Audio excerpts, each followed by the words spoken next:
Thank you. Thank you. Thank you.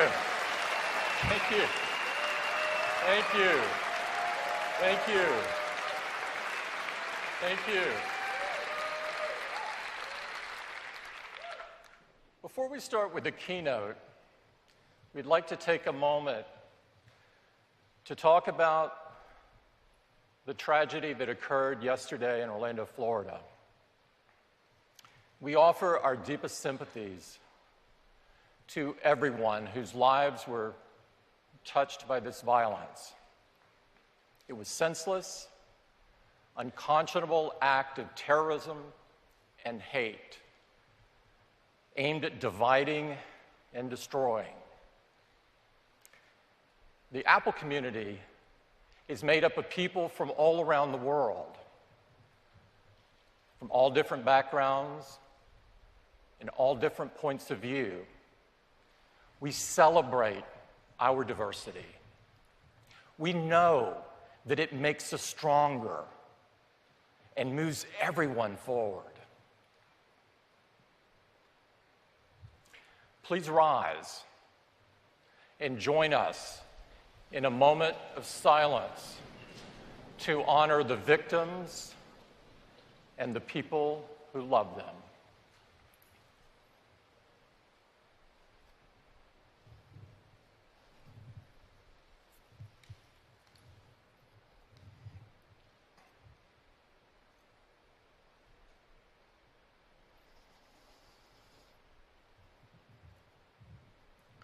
Thank you. Thank you. Hello and welcome to WWDC 2016. It's great to be here at the legendary Bill Graham Auditorium in beautiful San Francisco. We have a really big and jam-packed morning planned for you, and we couldn't be more excited. Let me give you some details on the conference this year. This is our 27th Worldwide Developers Conference. The developer community has never been more vibrant. We now have 13 million registered developers, with 2 million added in the last year alone. The conference this year sold out, over 5,000 attendees, and millions more watching on the live stream. This is truly a worldwide conference. We have people here from over 74 countries. We're excited that we're attracting so many new developers. Over 70% of the attendees at the conference this year are attending the conference for the very first time. And we're investing in the next generation of developers. We've awarded 350 scholarships this year.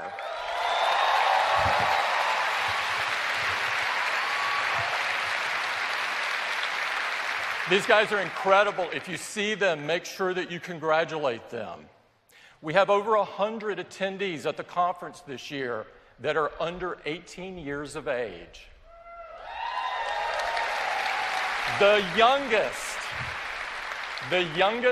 is only 9. Wow. I met her yesterday, and she is going to make one heck of a great developer. Now, this week is about helping you get the most out of our platforms. So we have over 100 engineering-led sessions and over 150 hands-on labs with over 1,000 Apple engineers on site here to help you through the week. The App Store started 8 years ago with only 500 apps. Recently, we passed a major milestone. We now have 2 million apps on the App Store.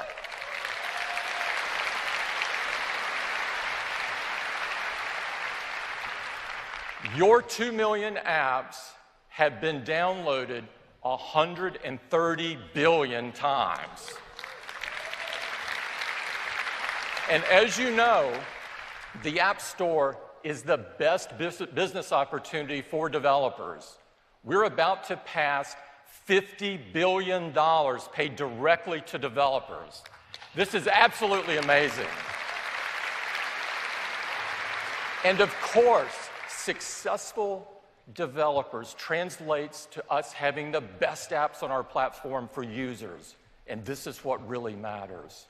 Now, we have a busy morning planned, but I'd like to take a moment to talk about why we do what we do at Apple.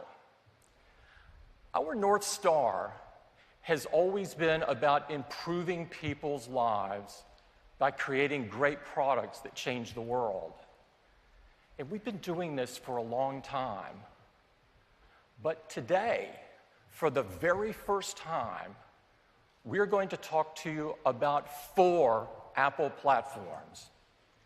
Each of these platforms is category-defining and world-changing. The Macintosh changed personal computing. Today, it's the most innovative and loved personal computer on the planet. iPhone changed phones forever.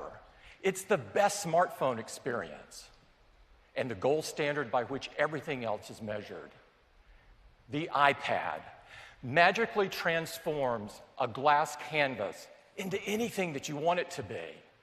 It's our clearest expression of the future of personal computing.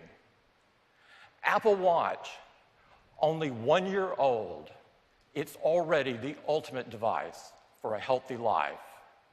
And Apple TV, just announced last fall based on the idea that the future of TV is apps.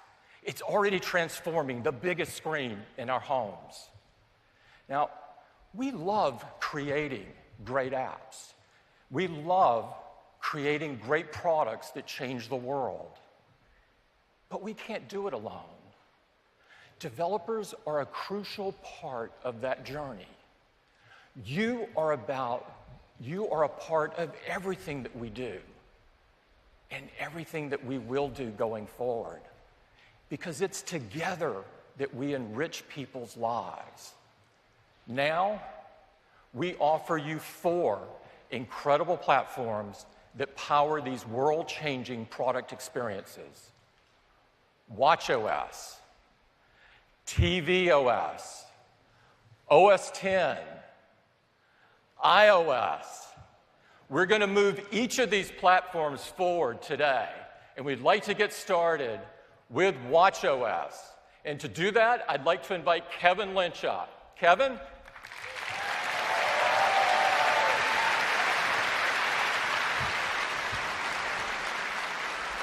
Thank you, Tim. So I am really excited to talk with you about watchOS and show you some of what's ahead. Now, people who are using Apple Watch love it, particularly for quick glances at information and quick interactions. And our top focus is performance, and we've made optimizations across the entire system, including a serious acceleration in app launch time. Your app should actually respond instantly. And the information you look at should be updated before you go look, so it's ready the instant that you are, so you're not waiting. In watchOS 3, your favorite apps can respond instantly. So let's take a look. So we're going to accomplish this by keeping your favorite apps in memory. We're going to support background updates of data and refresh the information so it's ready the instant that you are. And then we support quickly launching these apps and interacting with them. This is going to work for both the built-in apps and third-party apps. Let's take a look at an example. This is watchOS 2, and we're going to look at an app called OneFootball. We're going to launch it from the complication on the bottom left, and we're going to see how long it takes. So here we are launching the app. It takes a few seconds to launch, and then once it launches, it loads some data, and it updates. There we go. So that is a pretty typical example in watchOS 2. Now we're going to take a look at OneFootball launching in watchOS 3. Are you guys ready? Okay, don't blink. That's it.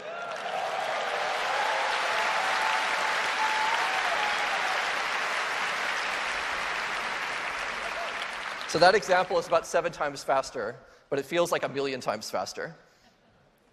So now we've made it really easy to access your favorite apps. You can just press the side button below the crown to show what we call the dock. You can choose which apps go here, and you can quickly scroll through them.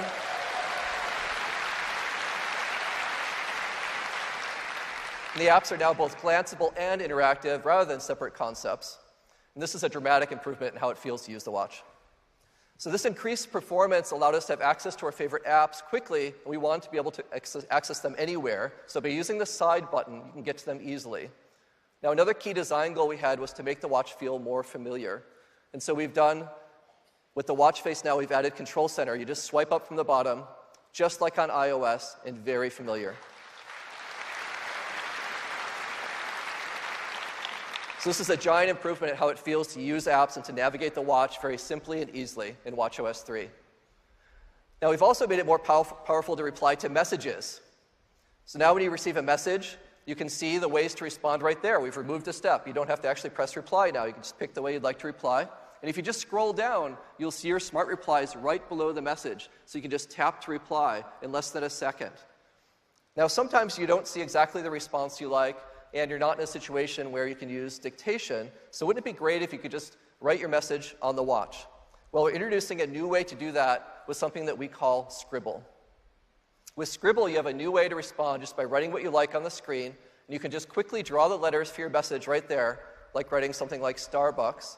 And you can see the letters go right on top of each other.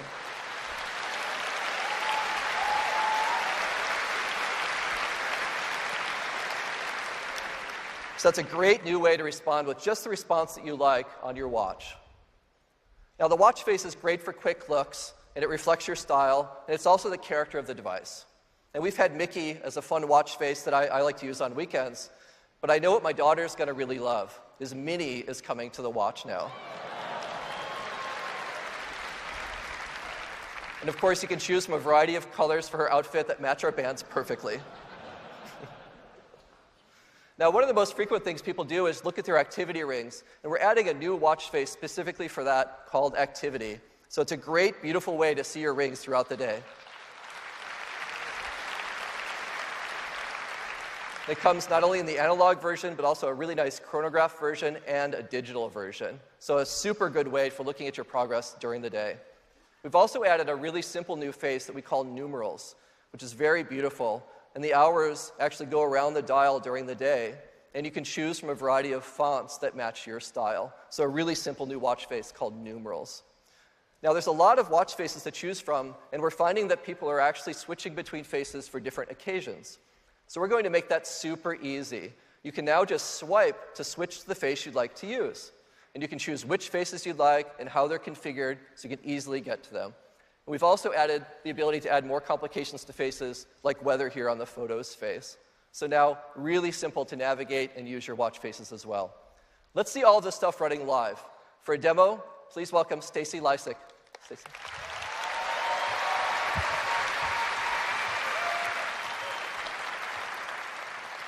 Thank you, Kevin. Good morning. I could not be more excited to have the opportunity to show you watchOS 3 today. I wake up to my favorite new face, just the girl I've been looking for. Now, in watchOS 3, you have a place to keep all of your favorite apps. You choose which apps go in your dock, and you choose the order. I can bring up my dock by pressing the side button, and I can swipe through my apps one at a time, or lay my finger down on these dots at the bottom of the screen and fly through my dock to get to any app. And the apps in my dock are live, so I can get a quick glance at information without even launching an app, like how close I am to closing my activity rings. And the apps have been redesigned to put me within one tap of the thing I most want to do. Let's take a look at the timer app. One tap to launch it, and it's right there waiting for me. I can still set a custom timer if that's what I want to do, but the most common choices for a timer are right here on the screen. So with one tap, I can set a 10-minute timer and get right back to what I was doing. Even my favorite apps from the App Store can be in my dock, like Sweat with Kayla and Lyft, and they are lightning fast too. Let's take a look. With one tap, I can call a car. Yikes, 3 minutes. I have so much to show you, like new apps, reminders, and Find My Friends that have been designed specifically for this kind of quick interaction. Let's look at reminders. Now I can keep all my lists with me throughout the day and just check things off as I get them done. Here's my bucket list. You don't get to do this very often, but today's just one of those days.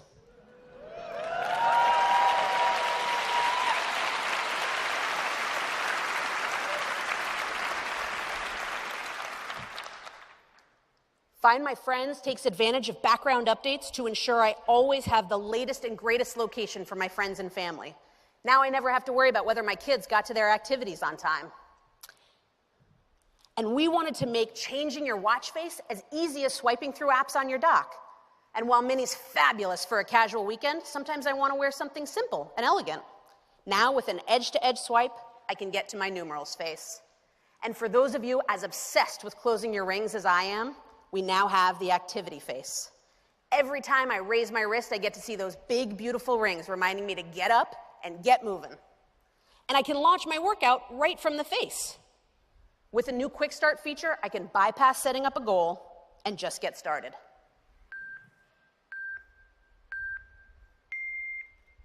I didn't really come dressed for a workout today, so I'm going to swipe over, end that, and take us back to our watch face. Notifications are still right where you think they'd be, pulled down from the top of the screen.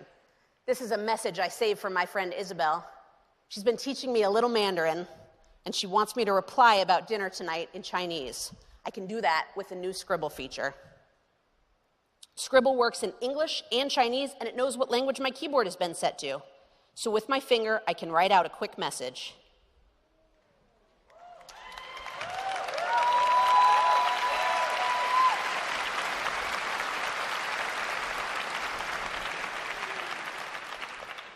Ba Dian, or 8 o'clock. Those are just a few of the features of watchOS 3, but of course there's more. Back to Kevin.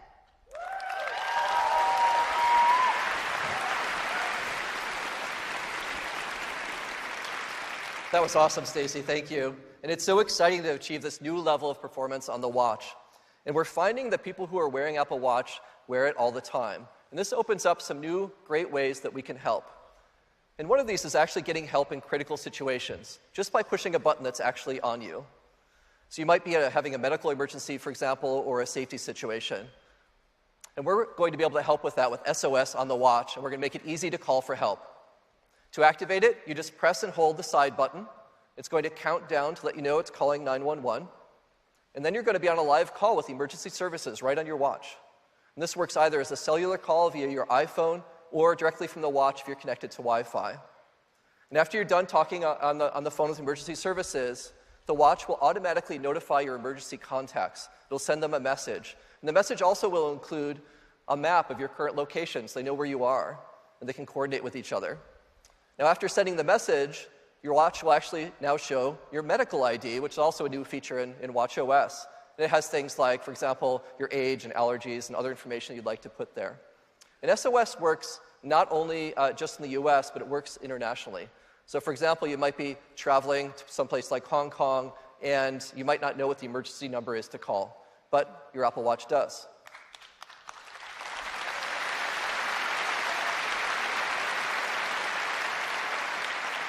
So in this case, it calls 999 rather than 911. So this is an emergency feature that isn't one that you'll use often, but when you need it, it's going to be there, and that's SOS.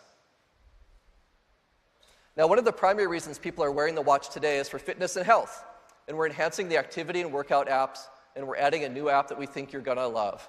Take a look at this. Please welcome Jay Blahnik. Thanks, Kevin. Thank you.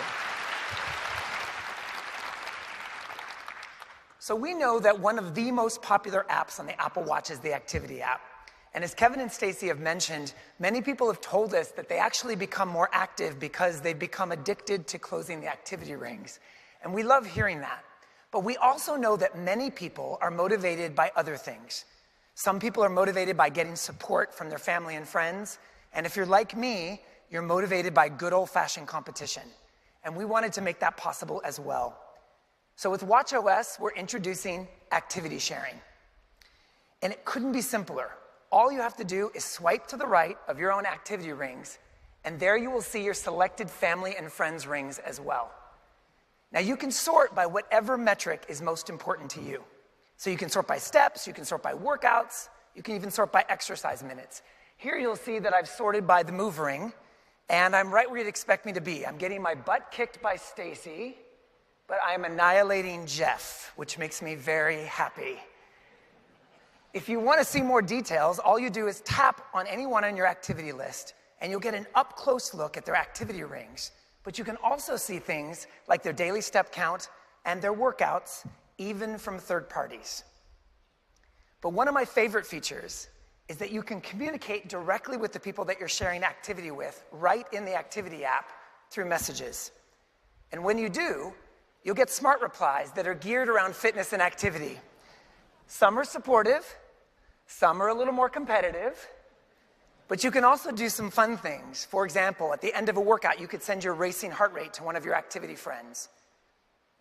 Or your racing heart rate to one of your activity friends, or you can also send smack talk in your own voice right through audio messages. So we think this is going to be a great way for you and your friends to stay motivated to keep each other active, and we can't wait for you to try it.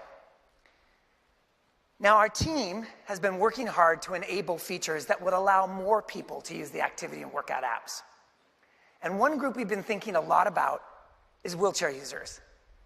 Now, many wheelchair users already have an Apple Watch, and they've written us and told us that they love it because it gives them instant access to messages and notifications right from their wrist.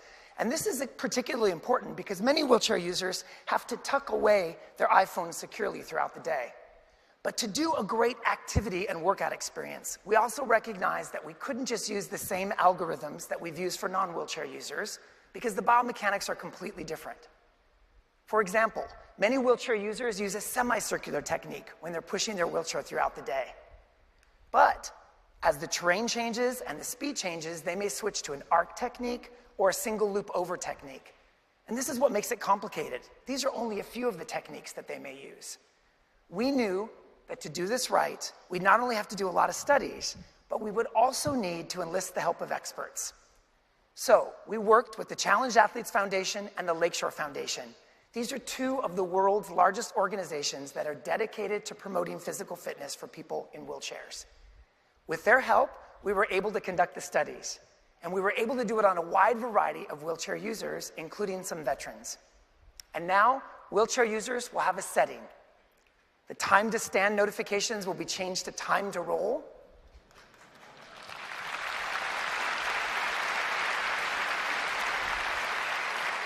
There will be 2 workouts in the workout app specifically dedicated to wheelchair users. And of course, the activity rings will be optimized for wheelchair pushes. We could not be more excited about this feature, and we're incredibly thankful to our partners for helping make it possible.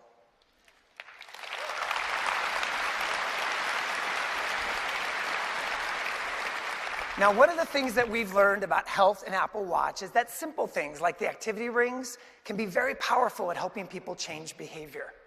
But we also know that there's a lot more to health than just fitness. And we've been thinking way beyond that. So with watchOS, we're launching a brand new app for health. It's called Breathe. And it's designed to guide you through simple, deep breathing sessions that can help you quiet your mind, relax your body, and just better deal with everyday stress. Now, yoga practitioners have been using deep breathing exercises for thousands of years as a way to positively impact the body and mind. But the medical community has also embraced deep breathing as a great way to improve daily health. Dr. Deepak Chopra, one of the early advocates of body-mind medicine, has said, taking a moment every day to do some deep breathing can reduce stress, calm the body-mind, as well as have long-term health benefits. Now, to get to the app, it's easy. You can launch it from your watch face, you can launch it from the dock, or, like the stand reminders, you can actually set smart notifications to remind you and start building this as a habit every single day. When you open the app, you can easily change the amount of time you want to do your session from 1 to 5 minutes just by turning the digital crown. And when you're in the app experience, you'll be guided by beautiful visuals that make it really easy to follow along. And if you prefer to do this with your eyes closed, you can turn on the haptic feedback, and gentle taps will guide you, and you can do it without even looking. When the session's over, you'll get a summary, and you'll also get your heart rate from the last few seconds of the session you just did. Now, if you already do deep breathing, we think this is going to be a great way for you to fit it into your day more often. But for those of you that don't, we think this is going to be a great way to get started and just one more simple way that it can help you live a better day. These are just a few of the exciting updates we have planned for fitness and health in watchOS. Now I'm going to give it back to Kevin.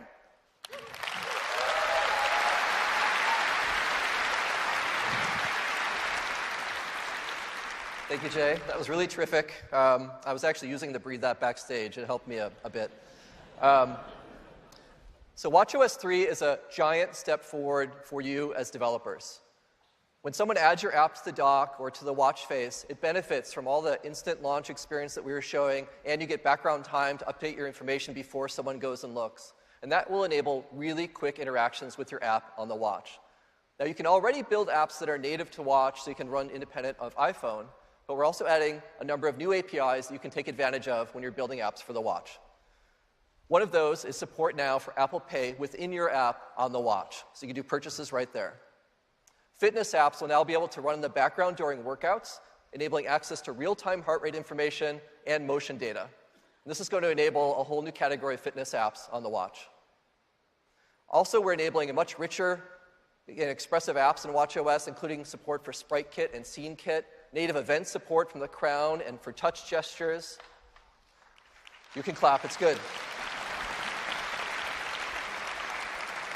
Audio and video can be embedded right inside your app UI, and you can connect across devices with Game Center and CloudKit. So we're really excited about what new apps now can be created on Watch, and they're going to be amazing. This is a great new opportunity for all of you. And the preview release for you is available today, so you can get going.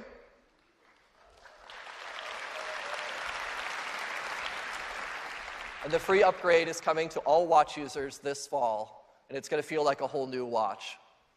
And that's just some of what's coming in watchOS. Thank you very much.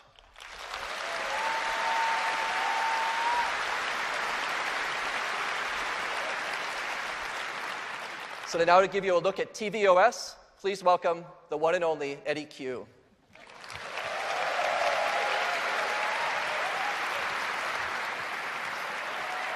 So let's talk about tvOS and Apple TV. Last fall, we introduced the next generation of Apple TV, and for the first time, developers had a modern platform like iOS to develop for in the living room. And we said the future of TV is apps. And the response to Apple TV has been incredible. Here is what Chris Albrecht, the CEO of Starz, had to say. tvOS has allowed Starz to create an experience on Apple TV unlike anything we've done before, and our subscribers are loving it. Here's what the CEO of Boombit, a very popular iOS game developer, had to say. We easily extended our iOS game experience to the living room, something that is incredibly difficult to do on traditional consoles. Now, our last generation Apple TV had 80 video channels, and thanks to many of you, we now have over 1,300 video channels.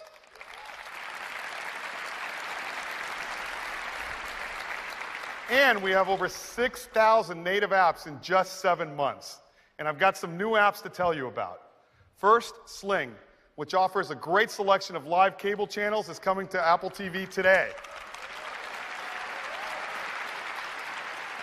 Fox Sports Go. I'm a huge sports fan. 4 sports games all at the same time on one screen coming this summer to Apple TV. Molotov, a revolutionary new TV service in France with over 100 live channels, video on demand, exclusively on iOS and Apple TV, coming next month. Great sports games like NBA 2K, adventure games like Minecraft Story Mode, and Sketch Party. You use your iPhone or iPad to draw, and then you sit around the TV to guess. It's a lot of fun to do this with your group of friends. Now, we've got great updates to tell you about for tvOS, and let me start with the Apple TV Remote app. Now, Apple TV comes with the incredible Siri Remote. It uses touch for navigation, Siri to tell it what you want to watch, and motion to play games. But a lot of our customers have told us that they would love an app on their iPhone that had all those same capabilities, and so we're making a new version of the Remote app. This is what it looks like. It's got a beautiful now playing screen with playback controls, but most importantly, all the features of the Siri Remote. You have touch for navigation, Siri to give it commands, and it uses the accelerometer and gyroscope to play games.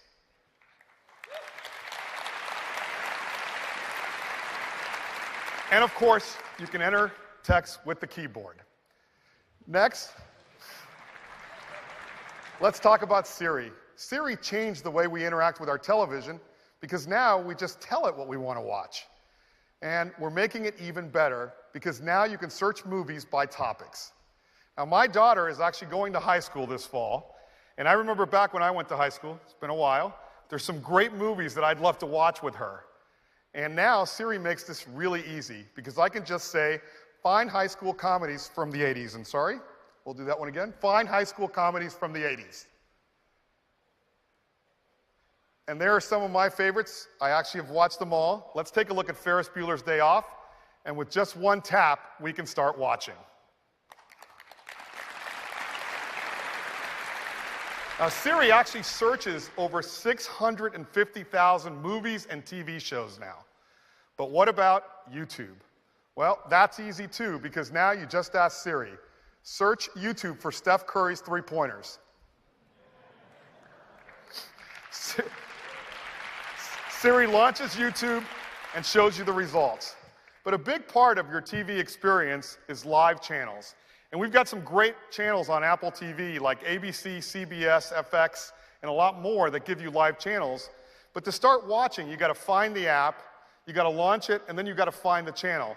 Well, we've got a great new feature called Live Tune-In. And all you have to do, watch ESPN2. Taken straight to the action. Go!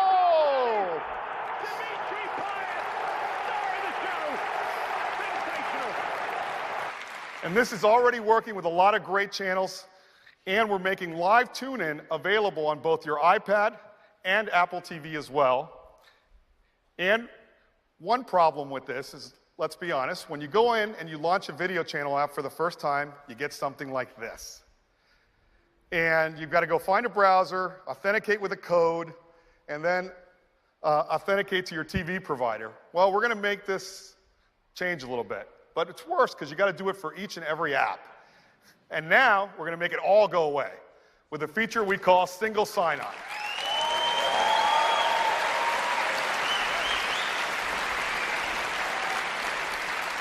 You sign in once on your Apple TV and you get access to all of your network apps. And we make it even better. A page on the App Store will show you all of the apps that you now have access to. And of course, we're bringing this to iOS as well. Now, in addition to single sign-on, we've got some other great updates. Now, Apple TV looks beautiful, but there are times where you wish it was darker because you're in a home theater or a dark room. And now that's really easy because you can just switch to dark mode. Now, we want to make it even easier for customers to get your apps. And so just like when you download an app on your iPhone, it automatically downloads to your Apple TV, it now automatically downloads to your Apple TV. And this is really great, and I'm going to show you. So I get the Major League Baseball app on my iPhone, you do nothing, and there it is right on your Apple TV. Now, there's never been a better time for all of you to build apps for the big screen, and we've got some great new features for you as well. First of all, Replay Kit, where you can live broadcast your gameplay or save the video to share it later. We've got Photo Kit, gives you access to your complete iCloud photo library, all the videos, all the photos. And of course, HomeKit, where you can create apps to control all the devices at home. And that's just some of the many features. We've got things like support for 4 game controllers, multiplayer game sessions, and a lot more.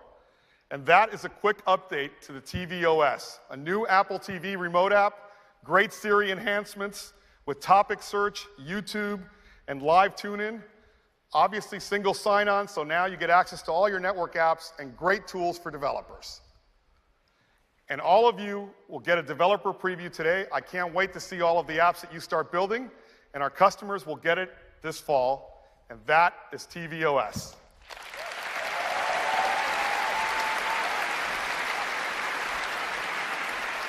Now, to talk to you about OS 10, here is Craig Federici. Good morning. Hey, good morning. It's great to be back at WWDC to talk to you about OS 10. And of course, no presentation at WWDC about OS X would be complete without some kind of naming controversy. Now, I'm not talking about some allegedly baked members of our marketing team going on some kind of vision quest around California looking for a special name. I'm actually talking about the name OS X itself. You know, OS X has been with us as a name for over 15 years, and it served us so well. But as we look at it alongside its younger brethren, something sticks out. We realize that there's a name that would be so much clearer and so much more elegant. And so, we're making it so. The name of the world's most advanced desktop operating system is now Mac OS.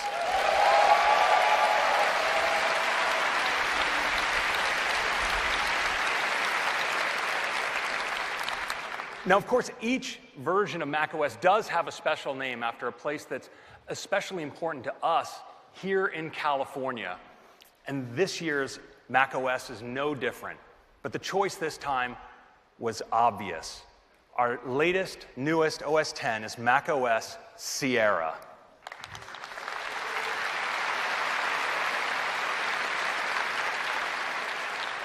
Now, Sierra is a fantastic new release with a big focus on continuity, the iCloud, and the fundamentals of the Mac experience. I want to start with continuity, because continuity is like magic. Your devices are able to sense themselves around you and use secure peer-to-peer wireless protocols to enable you to move from one task to another across your devices just seamlessly. Well, we wanted to take on this year one task that we all do many times a day, every time we start using our Macs. And that feature is called Auto Unlock. So, today, when you first approach your Mac to use it, the experience is something like this.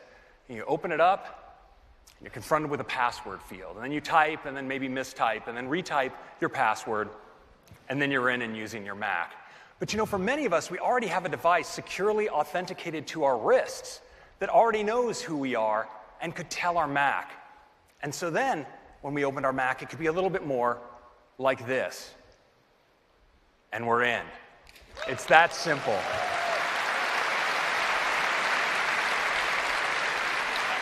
And we made this really secure using time-of-flight networking to make sure it's you who's that close to the machine who's unlocking it. So it's really great.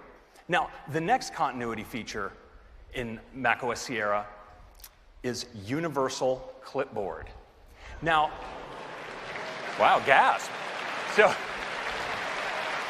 But I know copy and paste is so fundamental to the way that we use our Macs for so many years now. But what if when you were on even your iPhone and you found some text and you just went to copy it, that when you then went to your Mac, well, you could just paste it right in. And now you can. With images, video, everything, it's completely automatic. Now I'd like to move on to iCloud, and specifically iCloud Drive. Now, today with iCloud Drive, you can put documents into your iCloud Drive that you explicitly want to make available to you across your other systems, as well as your iOS devices. And customers have done quite a bit of this. There are actually 10 billion customer documents in iCloud Drive today. But we want to take this a step further.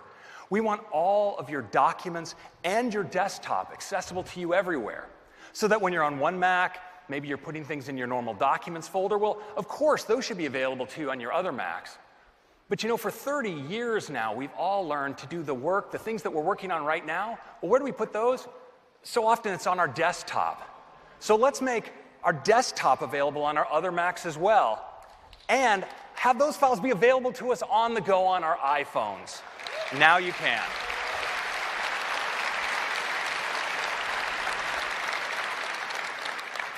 Next up, optimized storage. You know, we love using our Macs, and we fill them with so much stuff, but you can end up with a situation like this. And, you know, what do you do about it? Well, it turns out we're going to give you a solution, and it works in two ways. First, it helps you make room for the files, your new files, by keeping your older ones up in the cloud. So whether it's your full resolution photos when your others are in iCloud Drive, or movies that you've already watched, in iTunes or even those old mail attachments, we can clear off that space locally and make those things available to you on demand. But we also want to make it easy for you to get rid of files you'll never use again, automatically. Things like your Safari web cache and maybe the trash that you keep forgetting to empty and redundant data that's stored by mail. Well, we can get rid of all of that as well. And we provide a really simple user interface to help you do it. Now, as a test, we took a system that was nearly full. It had about, let's say, 20 gigs free, and we put it through the paces. Now, it had a lot of photos and a lot of documents. It had movies that were already watched, mail with lots of attachment, apps, system files, and so forth. And we turned on all the switches for optimized storage, and we went from 20 gigs free to 150 gigs free. So we think this is going to make a big difference for all of you. Next, Apple Pay. So we all love using Apple Pay in stores to pay with our phones and our Apple Watch at the cash register, and to shop inside apps on our iOS devices.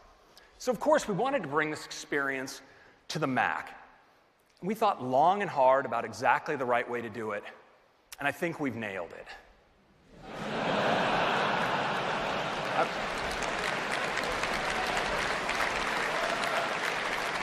I think we might have an accessory business with some carrying straps. It could be very helpful. No, this is not how people are going to shop on their Macs, right? We shop online, on the web, in Safari. And so what are we doing? We're bringing Apple Pay to the web.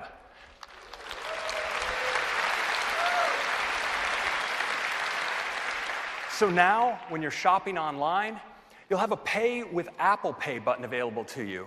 When you click it, a sheet comes down and actually prompts you to securely authenticate your purchase using continuity right on your iPhone with Touch ID.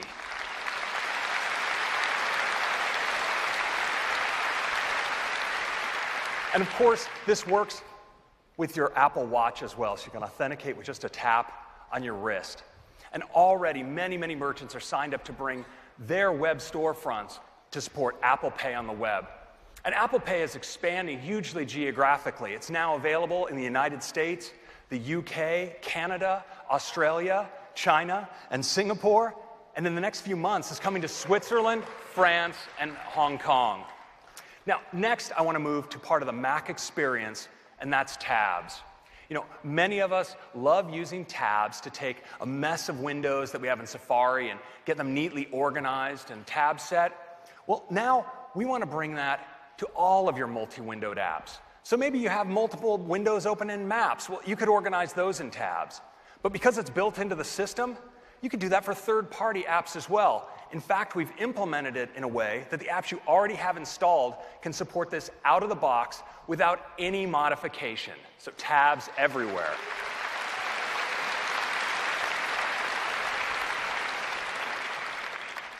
So next, picture-in-picture. We love watching video on the web, but sometimes we like to keep track of a video while we're doing other work. Well, now you can. You can push the picture-in-picture button. Your video goes into a nice little pip. You can move it around the screen, and it works great in full screen as well.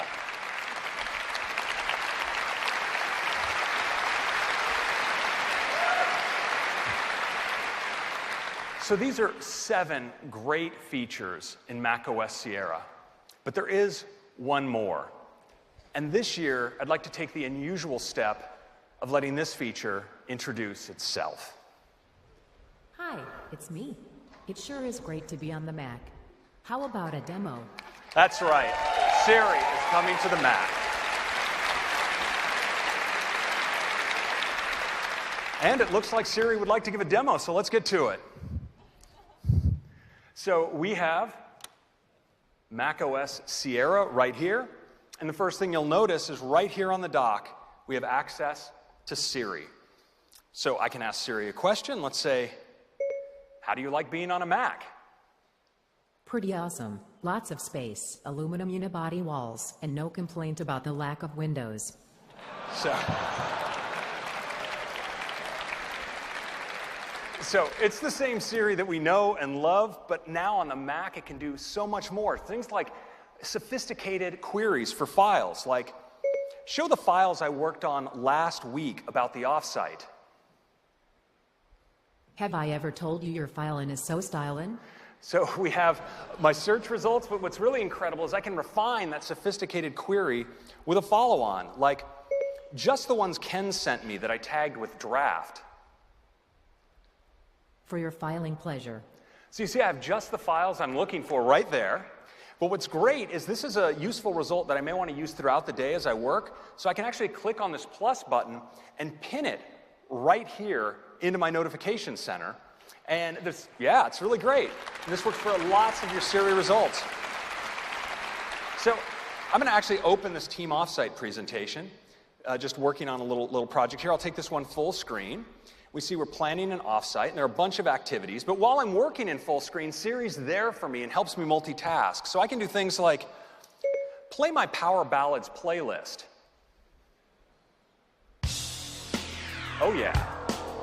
So Siri to the rescue with some awesome tunes.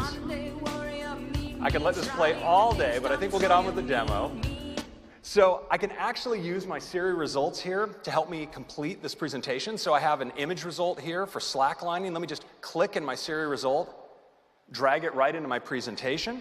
And I can also have Siri search the web for me. So let's do search the web for pictures of falconry. Here are some images of falconry I found on the web.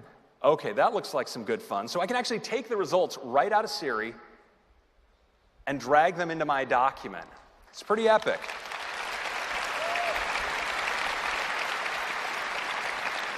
But you know, I'd like to actually replace this map with one that I've been working on here on my iPad.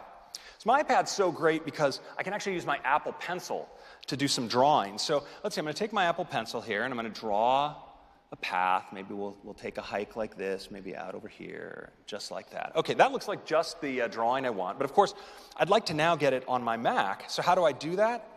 Well, why don't I just copy it? But I'm not just copying it to my iPad, because when I return to my Mac, I can paste it just like I would anything else, actually wirelessly transfers it automatically into my document.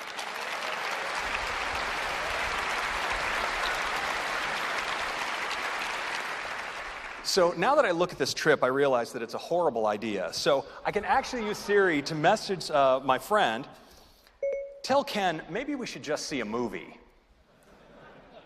Here's your message. Ready to send it? You bet. It's sent.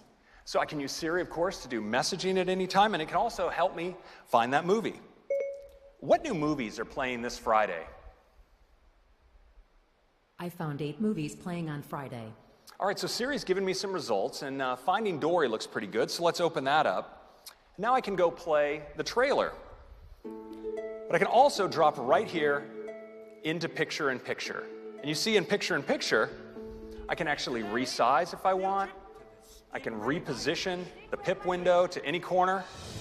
And, of course, it works great in full screen, right on top of my other content. So this movie looks pretty good, so I think I'll go back into the browser, and let's actually buy some tickets. So I see there's a showing here at 7:15. I'll select that. Select the amount. Let's go with 10 of us. And here you see a Buy with Apple Pay button. So watch what happens. When I click Buy with Apple Pay, I'm prompted to confirm here on my iPhone. I just use Touch ID with my fingerprint, and I can securely authenticate my transaction just like that. And that's a quick look at macOS Sierra. So Sierra, some great features for continuity, the cloud, Apple Pay, user experience, and of course Siri. And there's much more that you'll be hearing about later today.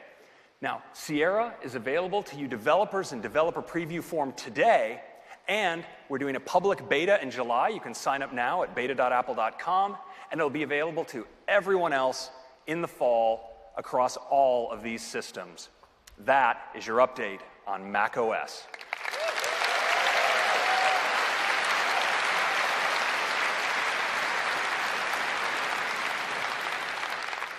Next, let's turn to iOS. So iOS, we're hitting a big milestone because now I'm pleased to introduce iOS 10.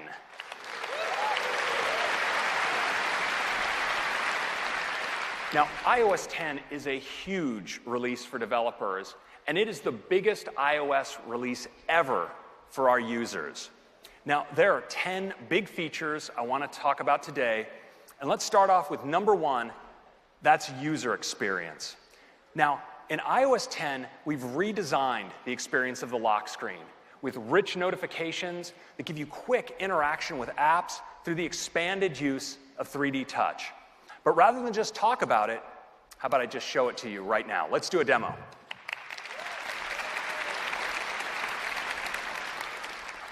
Now, one thing a lot of us have noticed now that we have our iPhone 6S's with the incredibly fast Touch ID sensor is that we can just blow past our notifications on our lock screen. We never even get to see them. And so in iOS 10, we have a great solution. It's called Raise to Wake, and it lets you see what's on your lock screen without ever touching a button. Let me show it to you now. I just raise my wrist, and my phone wakes up just like that.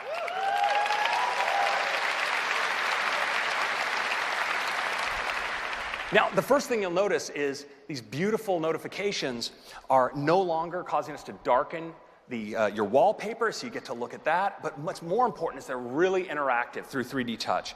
So for instance, with this calendar notification, I can just 3D touch on it, and I can jump right in and get all this rich detail about this invitation. I can see my calendar, and I can accept it right here. Now, this is especially great with messages. Let's 3D touch into that one. And here you see, I see the message that was sent to me.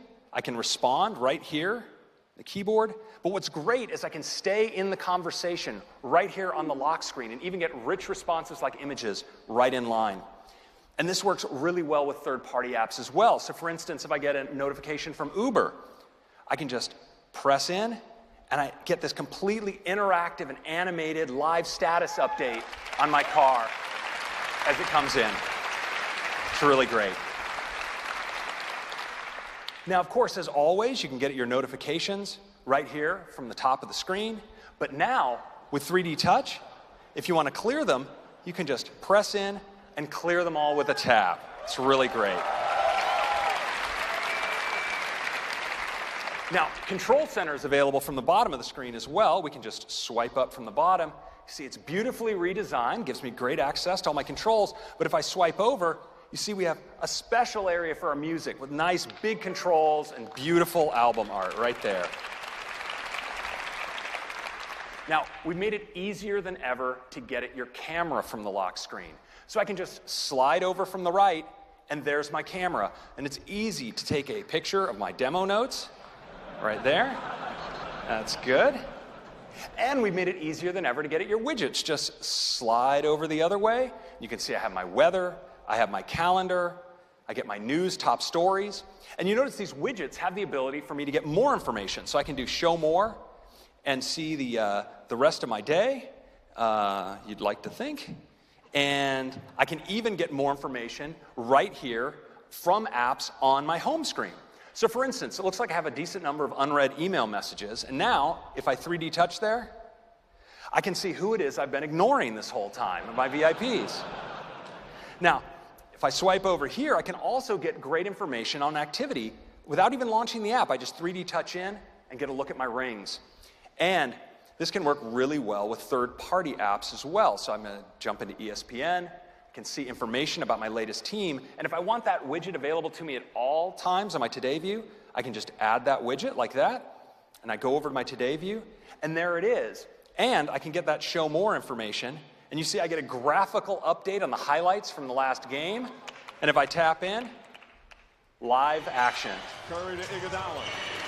Shot clock at 7. Curry fakes, puts up a three. Bang! Bang. Stephen Curry from downtown. It's a 10-point game. Oh, yeah. So that is a quick look at the new lock screen and home screen experience in iOS 10. You have a beautiful new control center, interactive notifications, and great ways to use your widgets. It's great on the iPhone and the iPad as well. Next, number 2, Siri. Huge part of the user experience in iOS. Now, Siri services over 2 billion requests a week from customers. And there's so many things that you can ask Siri. But now in iOS 10, Siri's going to be able to do so much more. because we're opening up Siri to developers.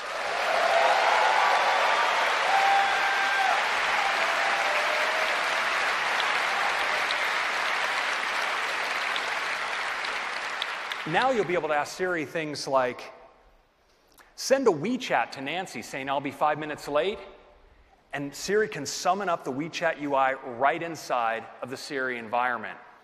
Now, of course, Siri, because it understands the domains of things like messaging, it allows you to say things in so many different ways. I could have said, WeChat Nancy that I'll be 5 minutes late, or I need to send a message to Nancy via WeChat saying I'll be 5 minutes late. And I could do that in all sorts of different languages.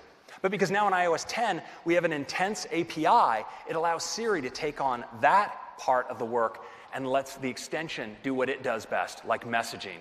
And so now we support messaging with apps like Slack and WhatsApp, and of course WeChat. You can do things like ride booking in Siri with services like Uber, Lyft, and Didi in China. Photo search in apps like IM, Shutterfly, and Pinterest. And you can pause and stop your workouts in apps like Map My Run, Runtastic, and Runkeeper. And even do payments to send money to friends with things like Number 26, Square Cash, and Alipay in China. And do VoIP calling through apps like Cisco Spark, Vonage, and Skype. And it works great in the car as well, because with CarPlay, you can now safely send your messages as well as make VoIP calls all inside the CarPlay environment with your favorite apps. And that's a quick update on Siri.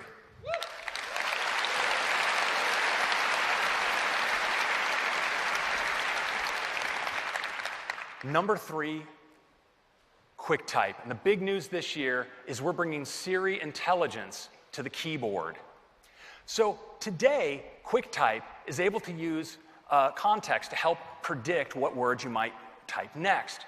Well, now we're using deep learning and a technique specifically called LSTMs to enable much more intelligence in longer context, so we can tell the difference between the Orioles are playing in the playoffs and the children are playing in the park automatically. And Siri can help you do responses more intelligently than ever. So you might get asked, where are you? Well, Siri can suggest right there on the suggestion bar that you supply your current location. Tap it, and you can get your location with a map right into your transcript. And people might ask you about contact information for a friend. Well, Siri can automatically offer up the most relevant contacts. Now, right locally on your device, Siri has information about what you've been doing, and so it can extract information from a message that maybe says, oh, you're talking about dim sum at 11 a.m. on Sunday. Well, when you go to automatically create a calendar event, Siri can pre-fill it for you with things like, oh, that must be brunch. Fill out the location, pick the time. It's really smart. And Siri does so much more. Can check your calendar availability for you automatically. Help you paste a recent address automatically, fill it in based on addresses you were browsing in other apps. It can help you look up terms it recognizes, things like movies and restaurants. With one tap, you can get more information. And Siri now, the QuickType keyboard supports multilingual typing. So if you like typing alternating maybe between English and Spanish or Italian, you don't have to switch keyboards. QuickType can follow you automatically. So that's QuickType. Next, number 4 is photos. Now, we love capturing so much of our lives on our cameras, on our iPhones. They're so great. And with iCloud Photo Library, we have those photos with us across all of our devices. Well, we wanted to give you easier ways, of course, to find and experience the photos that you've taken. And one of those is with Places. So now we let you see all of your photos on a map. It's a great way to relive a trip, for instance. But the big news in photos this year is advanced computer vision. We're applying advanced deep learning techniques to bring facial recognition to the iPhone. And it's all done locally on device, taking advantage of the power of the advanced silicon in all of our iOS devices. You can get all of your most important people automatically built into people albums for you automatically, and all done with your privacy protected. Now, we're applying the same kind of technology with deep learning to object and scene recognition as well. In fact, we do 11 billion computations per photo to be able to detect things like there's a horse, there's water, there's a mountain, and with this you can do really powerful searching on your device. But you know, sometimes the magic and experience in your photos isn't just about finding a photo that you know you're looking for. It's about being reminded serendipitously of a memory that would be so special. And so now we're using advanced artificial intelligence to analyze across your entire photo library, all done locally on device, to cluster together photos and relate them based on location, the people involved, the scenes, and out of this be able to surface memories that would be most relevant to you at any given moment. We can bring forward things like trips. We can spot trips that might be important to you. We can figure out that you might want to see photos of a highlight reel of the last weekend or the last year and offer those to you at just the right time. We can bring forward memories of people that are special to you or groups of people and topics. Special photos you took, for instance, when you're on the water, at the beach, at the mountains. These can make wonderful memories to survey over time. But most important, we pull these together into an intuitive user interface that makes these so engaging. And I'd like to show you that experience now.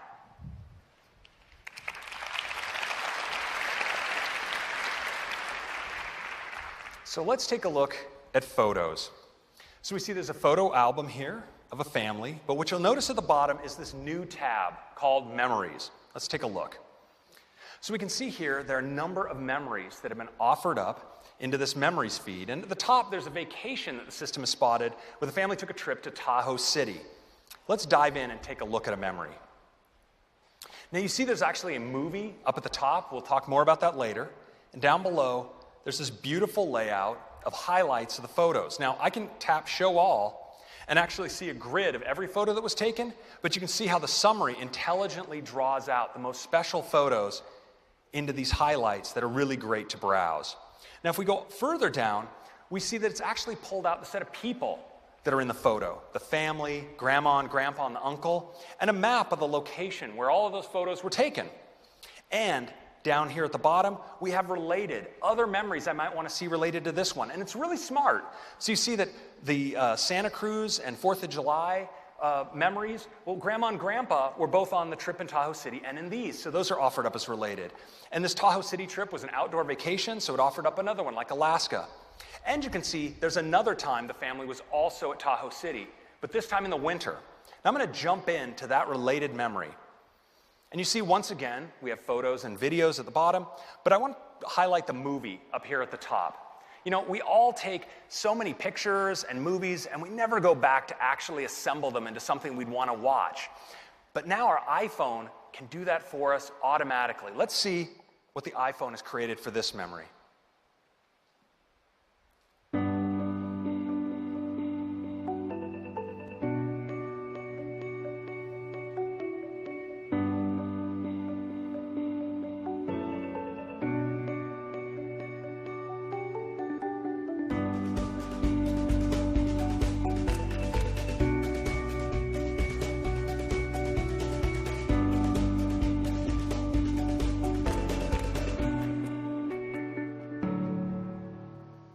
So isn't that great?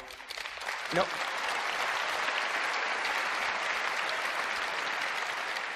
the advanced computer vision of the Photos app is now doing analysis of just the right parts of the video to include, the right photos, and it's editing them together with the right mood and with the right music. Now, when you have a memory like this, you often want to share it. And sometimes you might want to make it a little shorter, say, for sharing. So I can just use this slider at the bottom and say I'd like it to be shorter. And maybe I want to change the mood a little bit. You notice there's a mood slider just up above there, and that was a pretty great snowball fight. So I'll pick Epic. And based on these changes, it's going to completely re-edit the movie to new music. Let's take a look.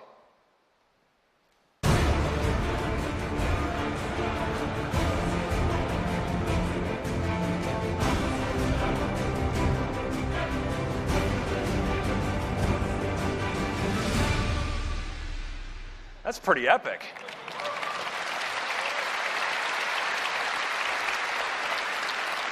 And that's a quick look at memories in iOS 10. It's really fantastic on your iPhone, and it's great on your iPad as well. And Mac gets many of these new features as well. The great new face recognition engine, scene and object recognition search, and the ability to browse photo and video galleries of your memories.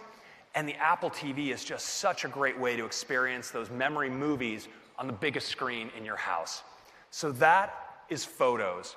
Now, next, we want to talk about the big news in all of our biggest services here at Apple. And to do that, I'm going to bring up for number 5, 6, and 7, Eddie Q back to the stage. Eddie. Thank you, Craig. I love the new Photos. Can't wait to do it. So let's get started with Maps. Now, last year, we introduced Nearby, a great way to find places and transit with an incredible amount of detail, including all the entrances and exits from every station. But for iOS 10, we've got an all-new design for Maps. It starts with making it easy to access controls and details on locations. And we're making Maps do more for you in advance. It's more proactive. So you slide up from the bottom and you can see suggestions. Maps knows that usually at this time I usually go to work. Or it can look at a calendar event and find a location. It also gives you convenient ways to filter down on the places you might want to go. For example, let's take a look at restaurants nearby. But we're in San Francisco. I feel like seafood, so I can slide across the bottom, and now I can see all the seafood restaurants right in San Francisco.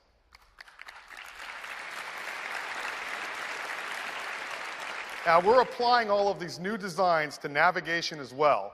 So you get more information, it makes it easier to follow and control, and we even include traffic en route. Now, when you're driving, it'll automatically zoom in, and as you get to a long straightaway, it'll automatically zoom back out. And you can even pan and zoom way further ahead to see what the traffic conditions are.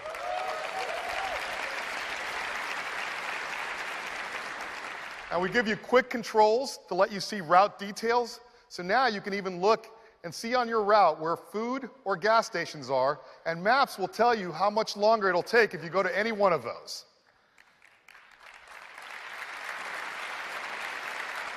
And of course, we're making this available on CarPlay.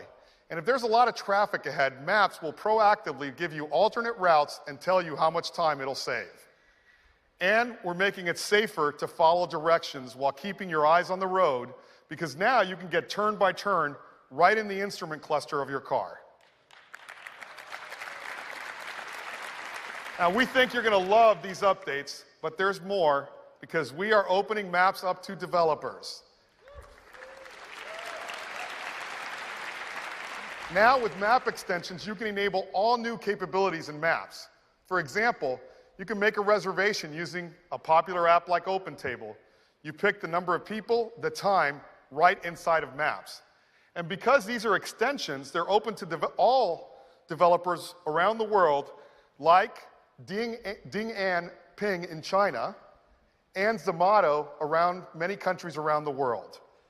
And when you're ready to leave, you tap on directions, and now you're offered the new option to book a ride. And with app extensions like Uber, you can pick any kind of car, pay for it with Apple Pay, and see the status. So again, I can find a restaurant, I can book a reservation, I can request a car, I can pay for it, and I can see when it's going to arrive, all without leaving Maps.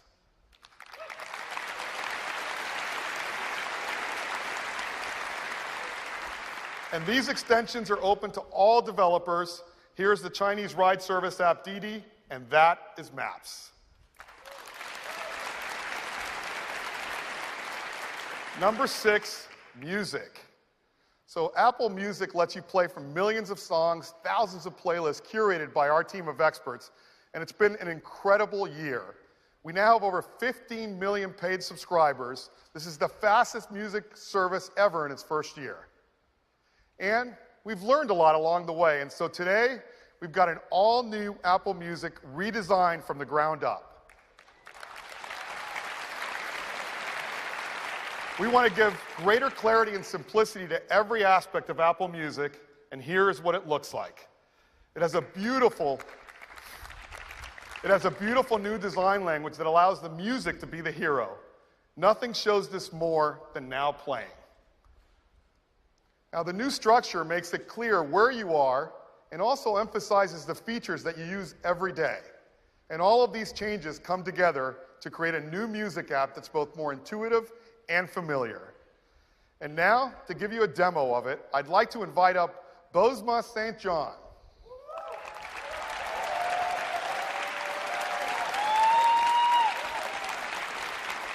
Thank you, Eddie. All right. Ladies and gents, I'm so excited to show you the all-new Apple Music.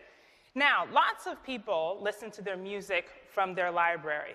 So now, when we open up the Music app, you'll see that the first tab is the library. People also have huge music libraries. So now it's easier to navigate with simple sections like playlists, artists, albums, songs, and now a new section called Downloaded Music. When I tap onto Downloaded Music, you'll see that this is where all of the music which is on my iPhone sits.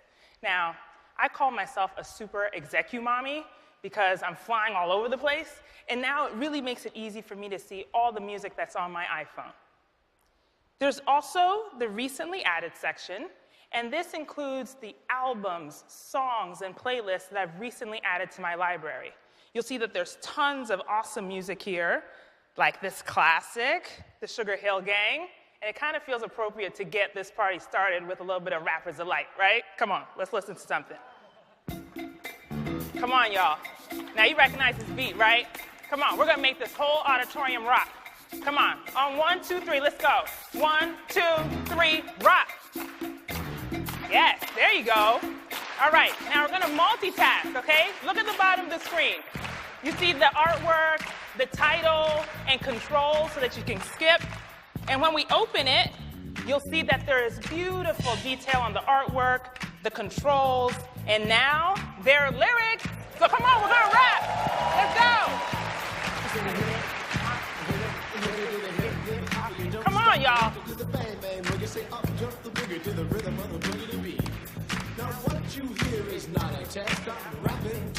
Okay, you know what? No. We're going to pause this, okay? Because some of you guys are not rapping to the beat, okay? But you'll have plenty of time on your own to study the lyrics, okay? All right, let's go to the next tab. For You. I love For You. It's my favorite part of Apple Music. And you know why? Because it's all about me. Yes, that's correct. So now you'll see that at the top of For You, there's a discovery mix. Now this contains the songs that have been picked just for me, so I can discover new artists and new music. There's also the recently played, like we just listened to the Sugar Hill Gang, so it's right there, I can navigate easily to it. And daily curated playlists. Now it's Monday. I usually like to strut into the office on a Monday, and look at the playlist today. It's called the Fashion Runway Strut. That's all about me. It's right here, okay? Now, this is not a typical Monday, but I still want to know what I'd be strutting to, so let's listen. What do we got? Louie, come do your part. Get it, girl. Yeah, that's right. She said, get it, girl, okay? Now listen, I could be getting it, all right? I could get my strut on up and down the stage. This is too early for that. I don't want to hurt you guys, okay? So we're gonna pause this, okay? All right.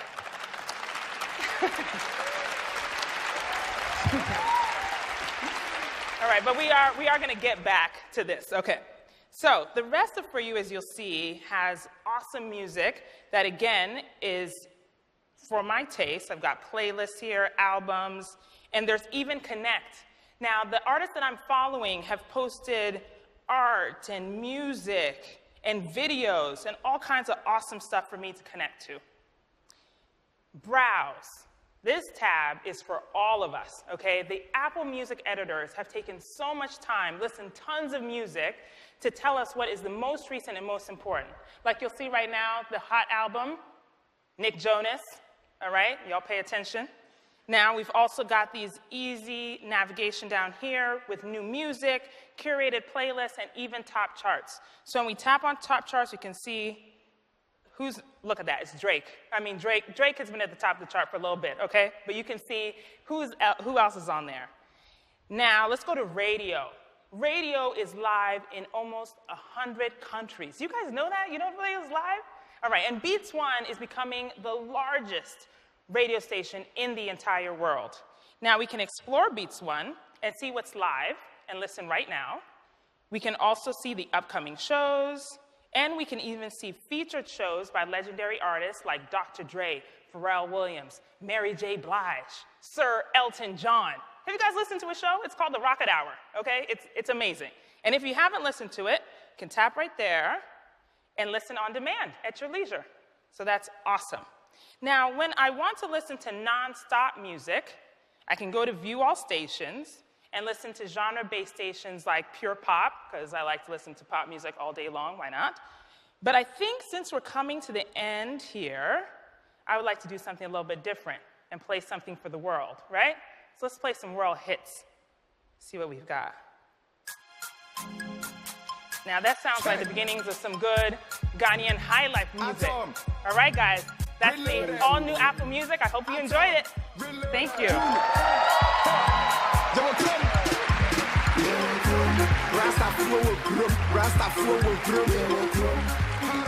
Wow, wow, wow. Thank you, Bose. That's the all-new Apple Music. It is incredible on your iPhone, iPad, your Mac and PC, your Apple TV, and Android too, and that is music. Number 7, let's talk about news. Now, last fall, we introduced Apple News to bring you the best stories from the best publishers, all personalized for you. And we introduced it with a great set of publications, but we've got a lot more. We now have over 2,000 publications in Apple News, and our readers are loving it. In fact, we have over 60 million monthly users reading in news. And with iOS 10, we've got some big changes. It starts with an all-new design. Here's what it looks like. We've taken all of the stories in For You and broken them up into clear sections, which makes them easier to follow. Here's Top Stories. Here's Trending, where you can see the most popular stories right now. All of the topics you follow, like sports. And News is even smart enough to create new topics for you based on what you read. Here's one for me on Formula One racing. And you're going to love our featured stories, where our editors handpicked the best stories. But we wanted News to be the place where you read all of the stories from your favorite publications, and that's why we're introducing subscriptions. So now, you can read every article from magazines like National Geographic, newspapers like the Wall Street Journal, right inside of News. And in addition to subscriptions, we're bringing breaking news notifications. And so now you get the most important stories delivered right to your lock screen. That is our big update for News, an all-new design, subscriptions, and breaking news notifications. And that is News. I'd like to turn it back to Craig now. Thank you, Eddie. These are some fantastic new designs. Now, on to number 8, and it's HomeKit. You know, before we announced HomeKit 2 years ago, the home accessory space was a mess of incompatible and insecure protocols and accessories that required you to download a separate app that you needed to learn just to control each individual accessory. But with HomeKit, we've been changing all that. We're making sure that your home automation products work together easily and securely. And this year, we've rounded out the set of accessory types supported by HomeKit to include important new categories like cameras and door locks.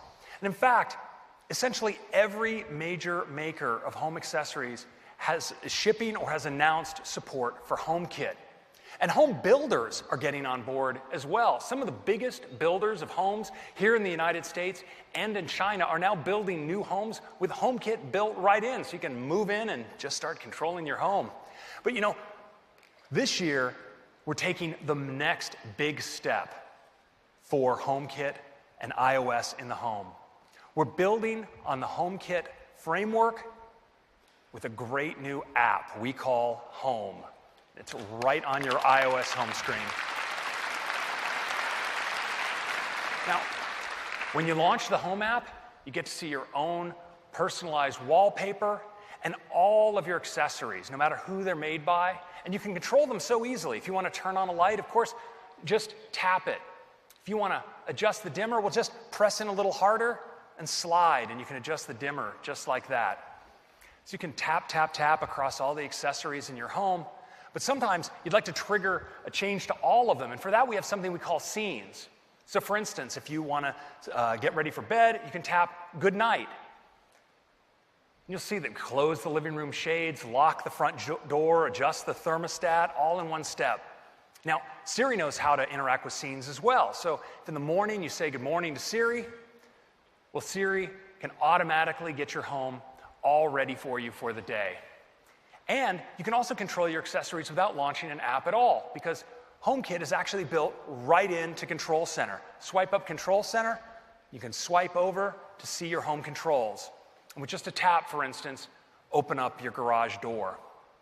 Now, HomeKit takes advantage of our interactive notifications as well. So if someone rings the doorbell, for instance, you can tap in and actually get a live feed of your front door camera, talk to them on the intercom if you want, and even unlock the door, all right from the lock screen of your iPhone. Now, yeah.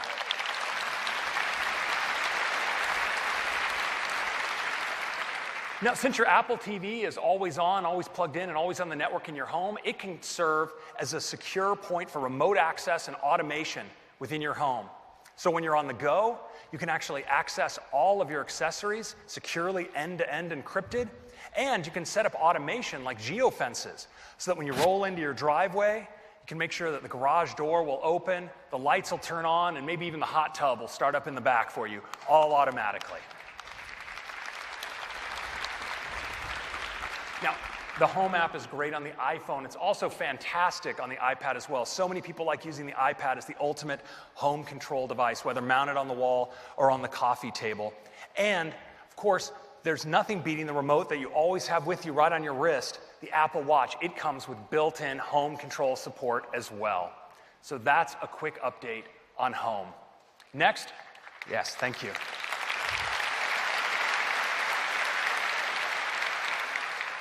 Number 9, phone.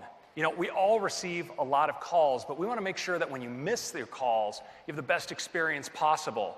So now you can actually get voicemail transcription of your incoming calls so you can see what it's about without having to listen. Of course, sometimes we are there and we receive a call like this and we wonder what the heck it's about. And unfortunately, in China, this can be a real problem where there's a lot of voicemail spam. So now we're supporting an extension API where third parties like Tencent can provide information automatically to tell you a possible phone spam. This is going to be super useful for a lot of people around the world.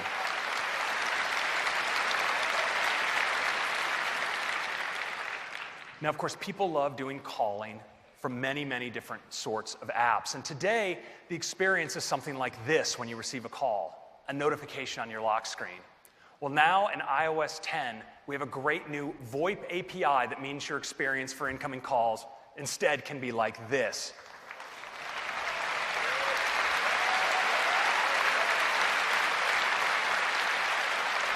VoIP apps can now integrate into the lock screen. They're integrated into your phone recents. They're in your phone favorites. And your contact card has been enhanced so it remembers how you like to call each person, and you can access them that way with just a tap. So we've been working with our partner Cisco on elevating mobility in the enterprise. And now, using our VoIP API combined with their Cisco Spark app, it's never been easier to use your iPhone with work. Because in addition to receiving calls made to your personal cell number, you also can receive calls made to your work number right from your iPhone, whether you're at your desk or on the go. It's really handy. And that's phone. Next. Okay, thanks. So next, number 10, and this one's a doozy. It's Messages. Now, Messages is the most frequently used app on iOS, and people love sharing things with Messages, whether it's photos or links to their favorite websites, but they look like this. But not any longer, because now we have rich links. So when you share links, you get artwork from the website, extracted titles. It's really great. And it's especially awesome when you get shared with things like video, because they can play right in line inside the transcript. Look at that guy go. Now, of course, we love using our camera to share, and we've made the camera better than ever in messages. Now when you bring up the camera, you immediately see what's right in front of your camera. Like someone in marketing thought that's what someone sees when they bring up with their camera. And you could also slide over and see your family. It's such an incongruous set of images. So you can just tap those and insert them right into your transcript. It's really convenient. Now, people really love emoji, and now we've made them 3 times bigger in the transcript, which is fantastic.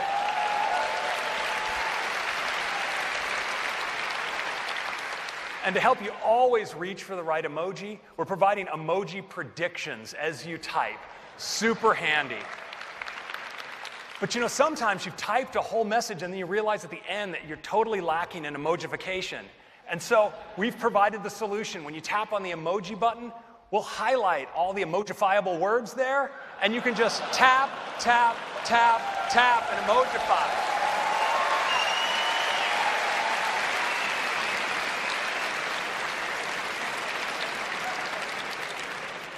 Children of tomorrow will have no understanding of the English language. So these are some great new features in messages. But you know, we wanted to do something more fundamental with messaging, because today, no matter what you say, it's always the same bubble. It always comes across the same way. But no longer, because now we have bubble effects. So if you want to say it loud, you can say it loud. And if you want to say it more gently, well, now you can do that as well. And, you know, sometimes you want to get across something personal. And invisible ink gives you the way to do that. So you can just slide your finger across the bubble and clear away the message like that. And it's a really great way to share a surprise. A little scared to see what's behind that. You can just slide across. Okay. Now,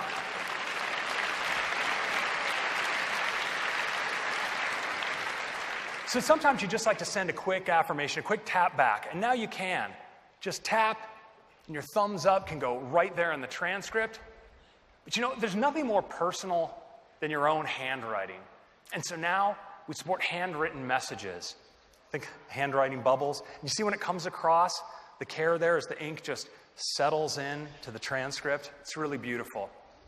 And of course, we support digital touch as well. So you can send these very lively sketches, but also with video, photos, even things like your heartbeat. And sometimes what you say really deserves using the whole screen. So now messages can do that as well.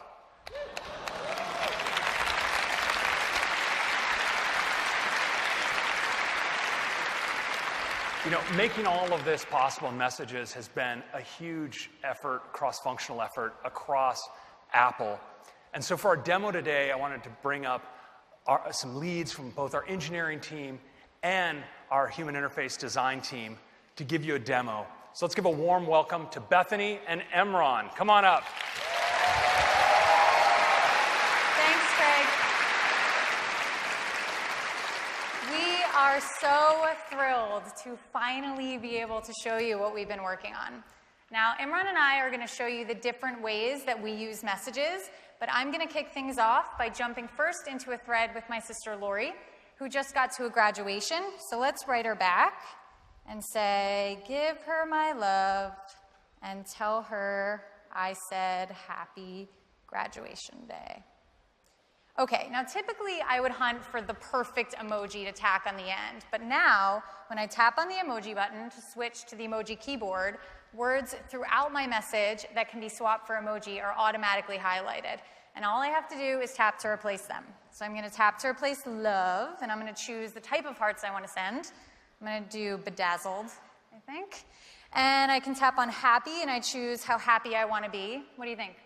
Why don't you go with the upside down one? No. Okay. Yeah. Hey, you be you, Bethany. You be you. I'm going to do eyes closed, kind of happy, and I tap on graduation, and it switches to the cap, which there is no chance I would have found that. None. We would have been here for days. True story. So I'm going to go ahead and send that off. So Lori just sent through a digital touch video, and what's so awesome about this is that she created this entire thing using digital touch right from within Messages. And they're so much fun to make, aren't they? Yeah, and really, really fun to watch. And I'm going to let her know how I feel about it using tapbacks, which is as easy as double tapping and sending back a heart. It's that quick and that fun, and honestly, it is my favorite way to communicate now. So Lori says she can't wait to see me this summer, and I feel the same way. So I'm going to let her know. I'm going to say, me too. And I'm going to send this using a bubble effect. So I just press and hold on the send button. And I think gentle will really let her know how I'm feeling. So I'm going to choose that one. Oh, so great, Bethany. All right, so... That sounded a little sarcastic, I think. Well, I think Lori felt it, that's for sure. So now the both of us are going to show you just how fun things have become with a group of friends. I'm going to go in and revive a chat here by sending a digital touch photo. Now, Bethany just showed us how fantastic those digital touch videos look. Let's take a look at how easy it is to make one. I'm just going to launch the camera here. You want some space up here? Yeah, just a bit. It is a process, you know? Yeah. All right. All right. I'll pick a color. I'm going to say, what do you think? What color? Yellow. Yellow. All right. Now add my usual shout out and send. It is that easy. Looks good on the big screen. Hey, it looks like Freddie's here, and as usual, loud and always ready to talk about some music. And he sent over an Apple Music link. And what's great about these is I can just play them right in line without ever having to leave my conversation. It's simply the best way to share music. Let's give it a listen.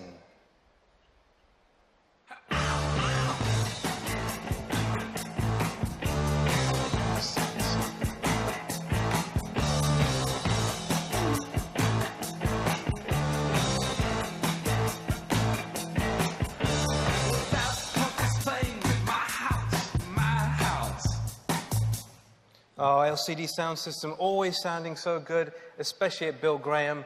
Anne seems to agree, and she said so using a handwritten message. And these things are always so personal, always so fresh.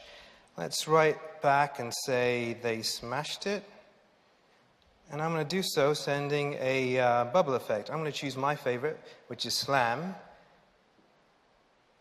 Bam, always gets my point across. I think you abused that one a little bit. I'm you know just what? Say it. It never gets old, Yeah. right?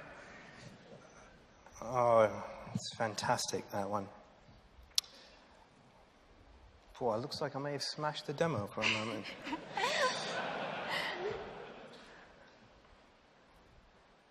All right, let's try a different one here. Yeah? Yeah.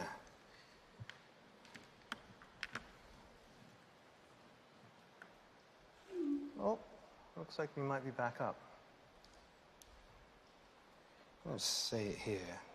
They smashed it. There you go. One more time. That works. One more time. What do you say? Yeah.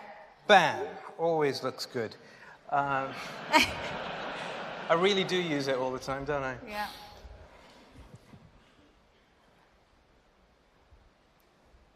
Okay, so there we go.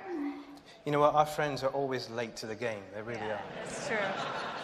It's Okay, looks like they're playing in San Francisco, and as you might expect with a band like that, sold out. Now, Bethany sent over an effect with invisible ink. This is fantastic for when you want to keep something a surprise, which it looks like you may have. So now, to reveal the contents, all I have to do is use my finger to swipe away the particles. Let's have a look. Oh, Bethany, you got us tickets. You know. Always coming through, always coming through. Seems like everyone else agrees. I'm going to show my appreciation by sending some big emoji here. Make sure I put myself in there. And to close things off, let's do this with a full screen effect.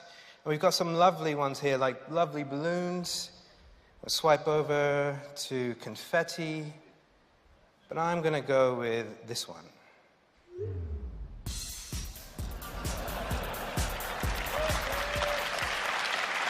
Nothing beats a full screen moment. That's iOS 10 messages, everyone. We cannot wait for you to try it. Thank you.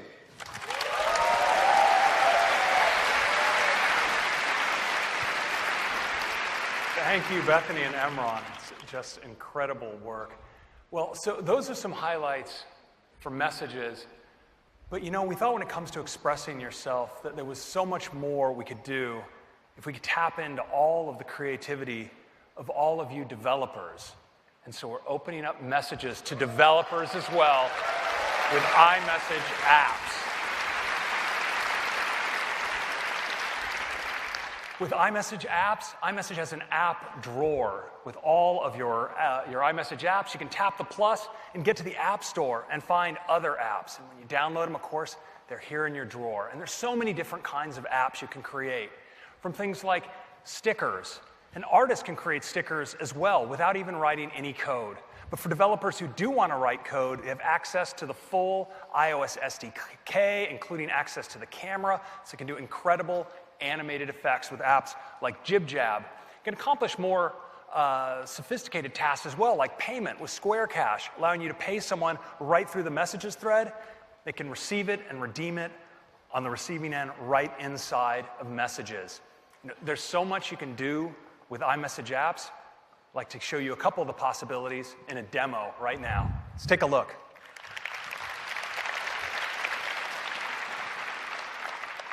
So let's dive here into a conversation. See, here's a thread with the family. Now I can respond with text, of course, but now with iMessage apps, I can just bring up my app drawer and I can get to all of my different iMessage apps, including some great stickers. So let me dive into these Mickey stickers. We can see that they're all animated. I can actually look through them like this. I can swipe between my stickers, so maybe some from inside out. Here's some from Finding Dory. If I want to send one, I can just tap, drop it right in, just like that. It's really easy and they're really fun.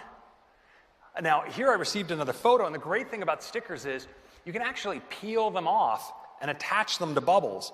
So, you know, this one would look cool if I could just take the sun over here, maybe put that up there in the corner, and then maybe a little seal off here on the side, just like that. It's really pretty cool what you can do with these messages. Well, oh look, I got a message from Brian here. Let's take a look at this. He says, we're placing an order for lunch after the keynote, and we can see he's doing that actually with an iMessage app. So he's used DoorDash, and he's placing an order at Curry Up Now.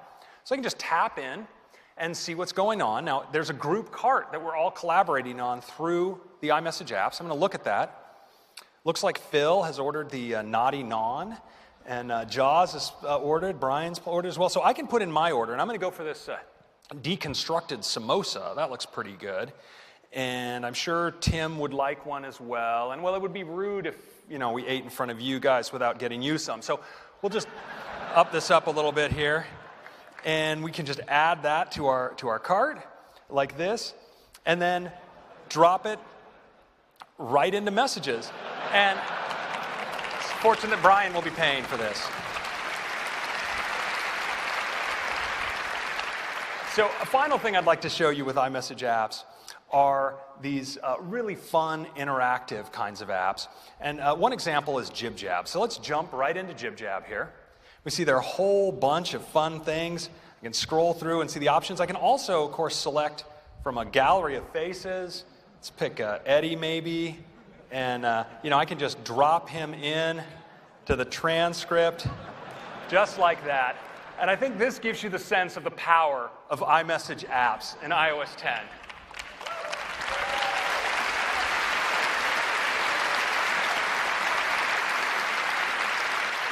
So this is the new Messages. It's, of course, fantastic on your iPhone. All of this is available to you on your iPad as well.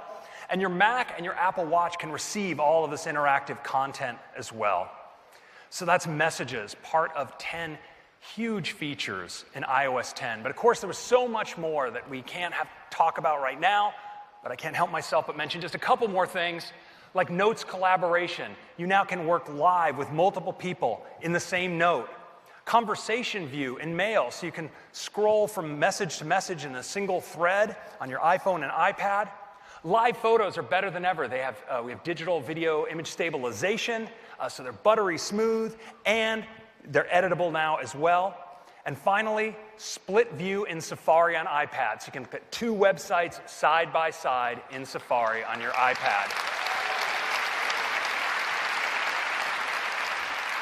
Now, iOS 10 is a fantastic release for our users. It's also a gigantic release for our developers. When you think about it, experiences like the lock screen with notifications, the phone, maps, messages, every major area of iOS now open to developers, and so many other options.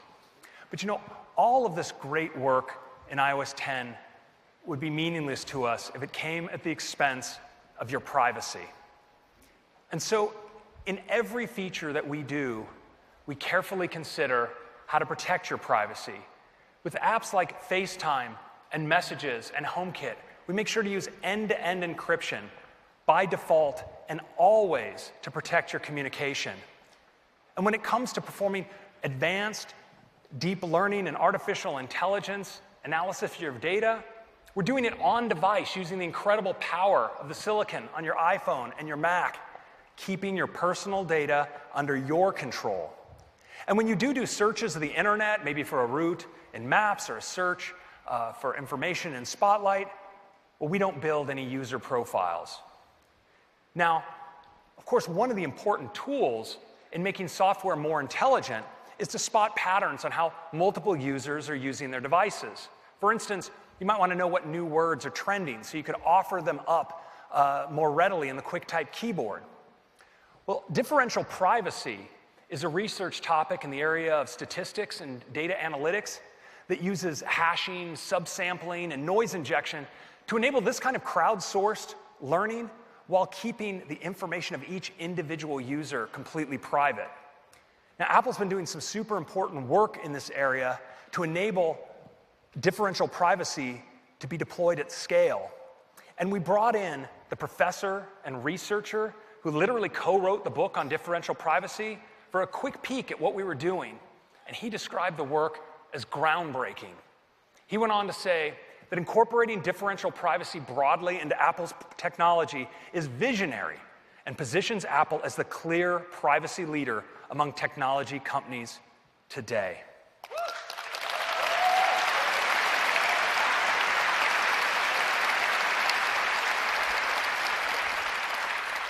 We believe you should have great features and great privacy.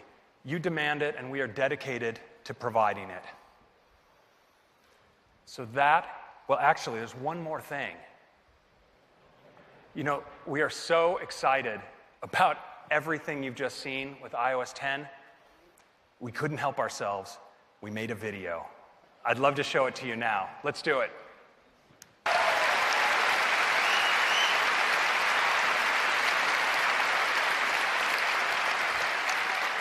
All of you developers can get the developer preview today. And again, we're doing a public beta this July. Sign up now at beta.apple.com and we'll let you know when you can download it. And iOS 10 will be available to all of our users this fall as a free upgrade across all of these devices. That is iOS. Now I'd like to hand it back to Tim. Thank you very much.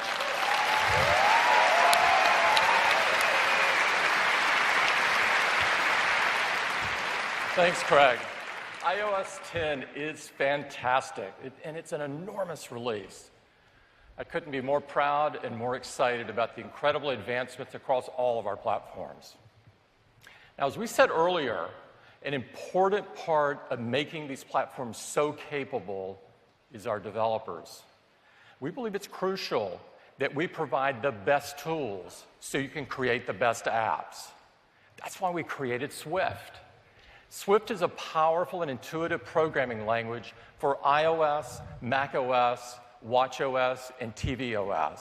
And writing Swift code is fun and interactive, and apps written in it are lightning fast. Since we released Swift less than 2 years ago, we've seen an amazing response from the developer community. There's already more than 100,000 apps that have adopted the use of Swift code, including great apps like Twitter and Strava and Lyft. Now, we wanted everyone to use Swift, so we released it as open source in December, and since then the adoption has been amazing. It's already the #1 language project on GitHub. Swift is powerful, but it's also simple and it's approachable, so it can be your very first programming language. This is a very important point for us.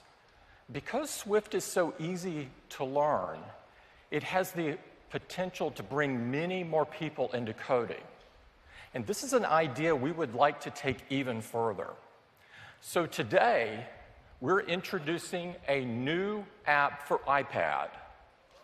We call it Swift Playgrounds. Thank you.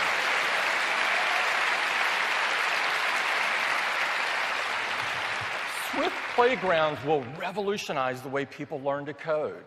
And they'll be able to do it right on their iPad, which instantly makes it accessible for hundreds of millions of people around the world. There's never been anything like this. We believe it's the absolute best way to teach everyone to code, combining the powerful Swift programming language and the powerful capabilities of iPad. To show it to you, I'd like to invite Cheryl Thomas up. Cheryl?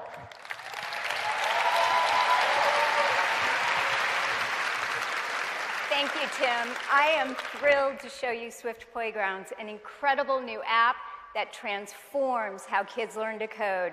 I'll launch it right now. We land on this gorgeous screen full of custom content from Apple. Up at the top are lessons, and down below we have challenges. I'm going to start with the very first lesson in the fundamentals of Swift. We see a preview of the content with graphics and a description, and I'll open it. It starts with an introduction to the coding concept I'll be learning, and when I'm good and ready, I can just tap in the lower corner to start coding. Over on the right, you can see we have an interactive world that I can explore using touch. I'll swipe it, looks good, and pinch to zoom. This is Byte. He's my character. I think he's irresistible, and I'll be controlling him with code. Over on the left are instructions that explain and help guide me through the problem I'll be solving. And down below is where I enter my code. Byte's been waiting patiently, so I'll tap to enter Swift code. You can see commands have appeared at the bottom. These are just like QuickType suggestions, but for code. My objective in this lesson is to get him to the end of that path and collect the gem. So I'll tap Move Forward 3 times, and then Collect Gem. Watch the world on the right as I run my code. Byte moves forward, he follows the commands in the exact order I've entered, gets the gem, and I've completed my very first lesson.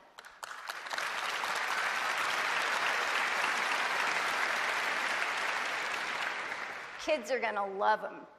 Now, I can continue to the next lesson in the series, or I can jump around to wherever I'd like.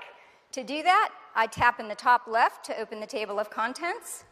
And you can see we include a ton of great content here to engage and motivate learners. This one on loops, looping all the sides, looks a little interesting. I'm going to check it out. Now, we have a few lines of code already filled in. I'll go ahead and run it and see what happens. Byte moves forward, he gets the gem, but then he just stops. Aw, poor little guy. He's going to need some help. The solution here, and I know you've all got this, is that I need to repeat that block of code 4 times to get Byte around all 4 sides of the world. To do that, I'm going to need a for loop. I'll tap the plus up top to open my code library, and all I have to do is just drag a for loop right into my code. Now, watch this. I can tap that loop, grab the end of it, and just drag it all around my code.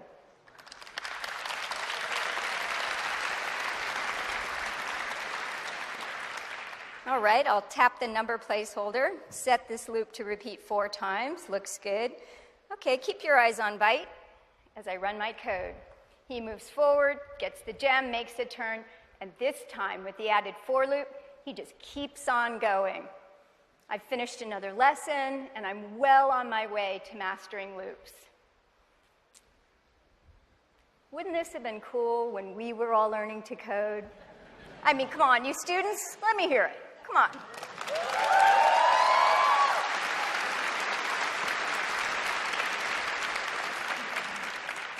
Swift Playgrounds is a fantastic app to master the basics, but it doesn't stop there. Let me show you. I'll tap in the top left corner to go to my library of playgrounds. I can also explore advanced coding and use the power of the iOS SDK to do almost anything I'd like. I happen to have something I've been working on. It combines my 2 favorite things, physics and emoji, interestingly. Okay, you can see that this is a lot more sophisticated than what we've been doing. I have some emoji on the right, thank goodness. I can tap to add more. That's a big B, okay. Now I can also fling them around, and because this is physics emoji, they create a nice little reaction. But you also notice they're all just falling down to the bottom. And that's because right now gravity is fixed. So I'm going to go ahead and play around with gravity a little bit, because who doesn't like to do that? I'm going to double tap to bring up the keyboard. We've built a completely new coding keyboard, and it is awesome.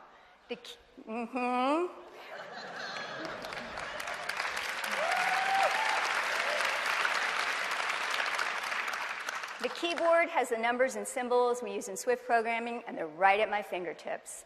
I'm going to quickly set the world's angle, world.angle, equal to the gyroscope's angle. It looks good. Okay, now look at the bottom of the keyboard. There's a V key.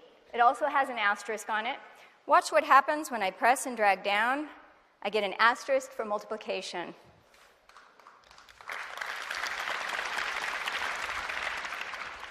You're going to get to see that again. I bet you knew that, though, right? Look at the W key. I'm going to press and drag down for a number 2. Okay, let's see what kind of impact this had. Let's take this full screen and run my code. Of course, because my playground now has access to the iPad hardware, as I pick up the iPad and I tilt it, all my emoji react.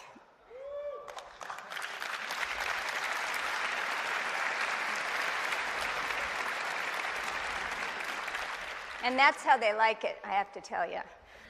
Okay, so I've shown you just a taste of what you can create on your own and a small sample of the amazing lessons. That is Swift Playgrounds, a fun and powerful new way for kids to learn to code. Back to you, Tim.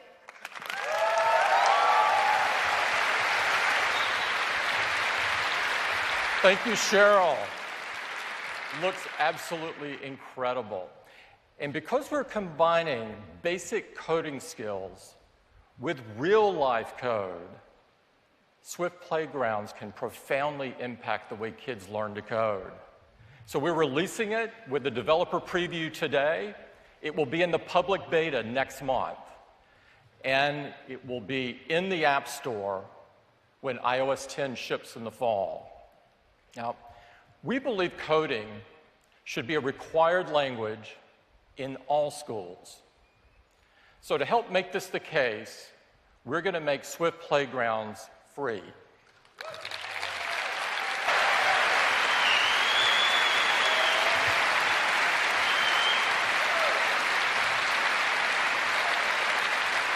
It's really incredible to see the inspirations of so many amazing developers, and I can't wait to see what this next generation of developers are going to create to make the world a better place.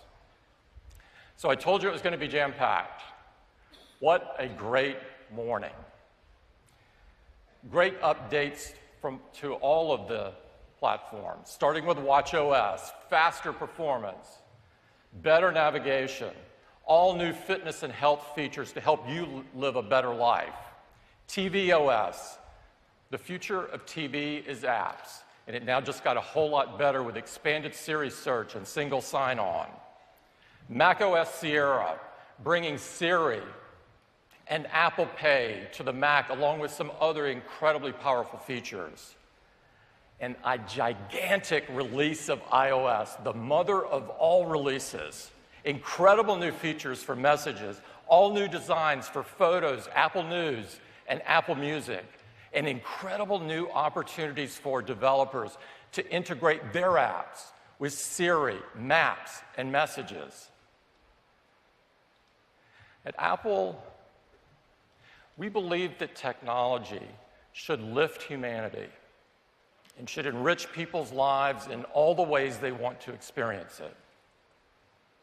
Whether it's on their wrist, in their living room, on their desk, in the palm of their hand, in the car,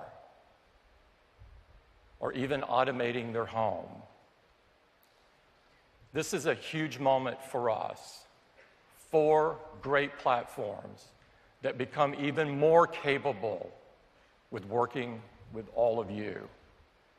I'd like to thank all of the developers here today and all of those watching us that have partnered with us in our quest to change the world for the better. And of course, I'd like to thank everyone at Apple, all the teams that worked so hard to make this day happen. Thank you very much and have a fantastic week.